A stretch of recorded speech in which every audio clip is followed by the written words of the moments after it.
comparison to a lot of the rest of the country. I think Cornwall as a county is very good looking, and I think St Ives attracts a lot of artists and tourists because for artists it offers them a lot of inspiration for their work. Really nice change. Plenty of inspiration here. The Cornish waves and sea and sky. It's very peaceful, isn't it? It's being somewhere that's very beautiful. It's very peaceful, and it's steeped in sort of art or something. So it's very creative. It's a glorious town for exploring and walking around. To be honest, it's got so many vantage points instead of in respect of it's so many high and lows that you've got so many fantastic views all the time. Which is unusual.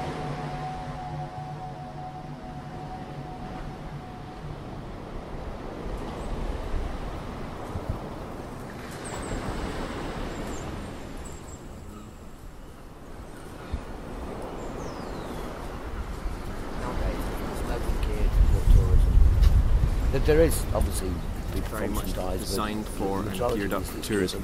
I think that there's a lot of seasonality to the place, and it feels kind of weird post-season. Essentially, this is why so many businesses are closed down. It feels like a tourist, and the ambience is a tourist ambience. I think anyway. What you see is it's almost like a picture postcard, isn't it? You see the arty shops, you see the beautiful beach, but actually don't see normal, ordinary life. But yeah, a lot of local people probably tend to avoid St Ives in the height of the summer just because of it being so busy. It's lost quite a bit of its identity through this kind of commercialisation and that. Lost its identity as a Cornish, It's pasty shop and gives it's lost a lot of its identity. It is now geared up completely towards tourism. Nearly all the fishing boats are gone, and it's all art galleries and pasty shops. And so very few people come down here for it. Marketing name, the beauty of the place, the natural beauty of the place, and that artistic legacy. So it does actually attract people here. And of course, we use that as part of our marketing. You're seeing a lot more prints, a lot more images of St Ives. There's a lot towards the sort of naive.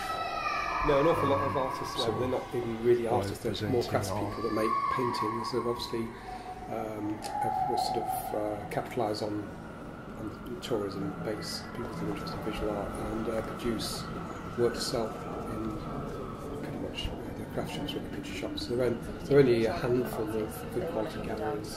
And there's a lot of harbours and boats, and you'll see a lot of that kind of artwork down here. But I don't think it really offers like that much creative freedom, because I think the high amount of tourists that come here that are really buying sort of touristic art as opposed to the Tate put a lot back, to be fair, not as far as I'm concerned anyway. They're a big mass, they're a big company who basically railroad anything they want through. Absolutely designed for the tourist industry and for artists. It's very difficult to see what normal people live in. It's a very old school fishing town. It strikes you when you come down here as a very kind of upper middle class place to live. So I think the Tate fits in quite nicely with that. There's a high proportion of the high proportion. I think it's one of the biggest sort of proportion of second homes in the country. Because a lot of not enough work. So houses to let. Prices are getting silly. Rent, stuff like that, and bills. $500,000. So expensive. The second homes, aren't they? So that's fine. That's lovely, isn't it? But what about the people that live here? Where do they go? Because they're not going to be buying houses. They're not actually spending much money here because it's just a holiday. Do you know what I mean? So I don't know. Second homes. There aren't many Cornish people left. Can't to live here. The youngsters. It's pushed the rent up quite a lot. Yeah, houses are sort of out of reach. It's fairy tale, and I think it's like a castle built on sand. It's got no real foundation, and I think that there'll be. I know one lady says she can't come here now. She said it breaks her heart when she looks at St Ives now. Doesn't recognise it.